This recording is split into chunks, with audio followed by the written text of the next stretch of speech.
गरीब की शादी। शशि की सौतेली माँ ने उसकी शादी की तो बड़े घर में, लेकिन पति कोई काम न करता। आप ससुर जी के साथ काम पर क्यों नहीं जाते? हाँ जाऊंगा, लेकिन कल से। आज जरा मैं दोस्तों के साथ घूमने जा रहा हूँ। शशि के 2 बच्चे होते हैं, लेकिन रमेश का हाल वैसा का वैसा ही रहता है। एक दिन, सुनिए ना, बच्चा रो रहा है, इसके दूध के लिए पैसे नहीं है। अरे तो पिताजी से ले लो ना। क्यों? अगर आप में कमाने की क्षमता नहीं थी तो शादी क्यों की? तभी घर आई बड़ी ननद बोल पड़ती है, आहा, तुम्हारी माँ को साफ साफ कह दिया था कि लड़का ना कमाता है ना कभी कमाएगा। हम 4 बहनें हैं इसका ख्याल रखने के लिए, और पिताजी का इतना सारा पैसा, तुम्हें किस चीज की कमी रखी है? लेकिन थोड़े ही सालों में तकदीर बदल जाती है। शशि का ससुराल गरीब हो जाता है।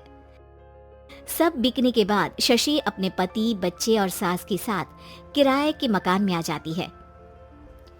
मैं कोई नौकरी करना चाहती हूँ दीदी।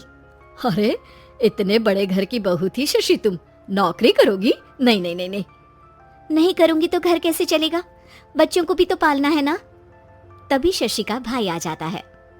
शशि, ये ले राशन का सामान, किसी भी तरह की कोई भी जरूरत हो तो बताना। भाई, अब मैं नौकरी करूंगी। देख बहन, वैसे तो मैं तेरे साथ हूं, लेकिन हाँ, मैं ये भी चाहता हूं कि तू अपने पैरों पर खड़ी हो जा। शशि को एक प्ले स्कूल में छोटे बच्चों को संभालने की नौकरी मिल जाती है। एक दिन, शशि, मेरे स्कूल को अब तुम संभाल लो, मैं कुछ दिनों के लिए अपने बेटे के पास जा रही हूँ। लेकिन प्ले स्कूल अकेले मैंने कभी नहीं संभाला है। अब ये सब मैं नहीं जानती, इतने महीनों में तूने जो देखा बस पूरे आत्मविश्वास के साथ उसे करना। शशि नीलम के जाने के बाद पूरे 1 महीने उसका स्कूल अकेले संभालती है, और फिर एक दिन आता है जब वो अपना खुद का स्कूल भी खोल लेती है। वाह शशि, तुमने आज मेरा सर गर्व से ऊंचा कर दिया। तुम्हारा यही आत्मविश्वास तुम्हें बहुत आगे ले जाएगा। नीलम, बहुत आगे जाने की चाह नहीं है, बस ये छोटा सा स्कूल मेरे बच्चों की अच्छी शिक्षा में मेरी मदद करे, यही मैं चाहती हूँ। शशि थोड़े थोड़े पैसों से ही अपना परिवार पाल रही थी। एक दिन उसके घर उसकी बड़ी ननद आती है। अरे भाभी, घर में कूलर तो लगा लेती, मेरी माँ को कैसे पंखे में लिटा रखा है?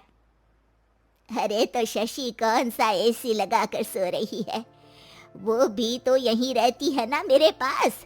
ज्यादा यहाँ आकर मेरी बहू को परेशान न किया करो।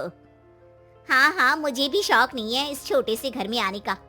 मैं तो बस ये बोलने आई थी कि मेरे बेटे की शादी है तो ननिहाल का जो नेग होता है वो ले आना। हाँ, जितना बनेगा कर देंगे, और ना हुआ ना तो वो भी नहीं करेंगे। तभी शशि बोल पड़ती है, अरे नहीं माँ जी, रीटा घर की बेटी है, उसके ससुराल वाले उससे शादी पर पूछेंगे कि मायके से क्या मिला। रीटा, तुम मुझे सामान की लिस्ट भेज देना, मैं पूरी कोशिश करूंगी कि तुम्हारी हर डिमांड को पूरा करें। अच्छा, मैं खाना लगाती हूँ। शशि ये बोलकर किचन में चली जाती है। धीरे धीरे कर शशि किसी न किसी तरह अपनी सारी ननदों की डिमांड भी पूरी करती, बच्चों की ख्वाहिशें भी, और उनकी पढ़ाई के लिए पैसे जोड़ती। एक दिन जब शशि का बेटा 12वीं पास करके आता है, माँ, अब तुझे काम करने की जरूरत नहीं है, मैं अब कोई ना कोई नौकरी करके पढ़ाई भी साथ कर लिया करूंगा। शशि को लगता है कि बेटा और आगे पढ़ाई करे, लेकिन वक्त की मार के कारण वो बेटे को काम के लिए हाँ कर देती है। अब बेटा एक बैंक में चपरासी बन जाता है। लड़का देखने में तो बड़ा अच्छा है, अंग्रेजी भी पटर पटर बोलता है, फिर चपरासी क्यों? लड़का सारी बात मैनेजर को बता देता है। अच्छा, तो मैं तुझे एक मौका देता हूँ, तू यहाँ रहकर दूसरे डिपार्टमेंट का भी काम सीख। अगर तू किसी एक का भी काम अच्छे से सीख गया तो मैं तुझे यहाँ टेबल चेयर में बैठने वाली नौकरी दे दूंगा। लेकिन एक दिन शशि की ननद उसे फोन करती है। अरे भाभी, देखो, मायका तो मेरा तुम लोगों से ही है।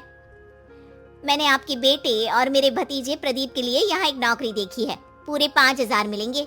वैसे करता ही क्या है, चपरासी ही तो है ना। कोई बात नहीं रीटा, मैं उसे इस शहर के बाहर नहीं भेजना चाहती हूँ, बाकी वो शाम को आएगा तो मैं पूछ लेती हूँ। वहीं प्रदीप मैनेजर की बात से खुश हो जाता है और मैनेजर के काम पर ही नजर रखने लगता है। वो उनकी तरह के पेपर पढ़ता, काम करता और आने वाले लोगों की बातें सुनता। एक दिन बैंक में ऑडिट वाले आते हैं।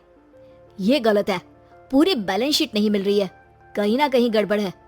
ए मैनेजर, क्या करते हो? बैंक के पैसों का हिसाब सही नहीं है।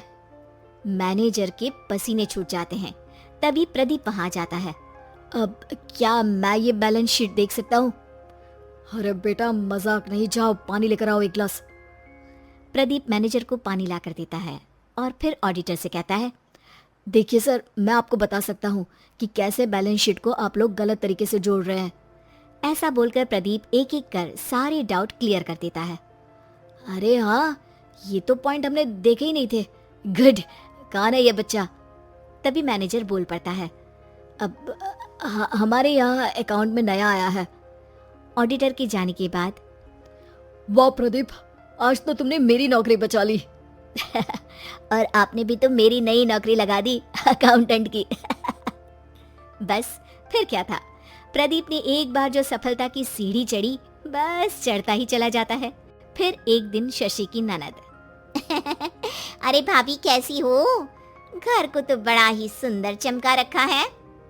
अरे बेटी, कैसे आना हुआ? तू तो इस छोटे से घर में आना भी नहीं चाहती थी। कोई खास काम है क्या? अब हाँ, वो माँ, मेरा जो मझला बेटा है ना, वो अकाउंट से पढ़ाई कर रहा है, तो प्रदीप से बोलकर उसकी भी कहीं अच्छी नौकरी लगा दो ना। सास और शशि समझ जाते हैं कि कैसे पैसे आते ही लोगों के बात करने के तरीके से लेकर रिश्ते निभाने तक में बदलाव आ जाता है।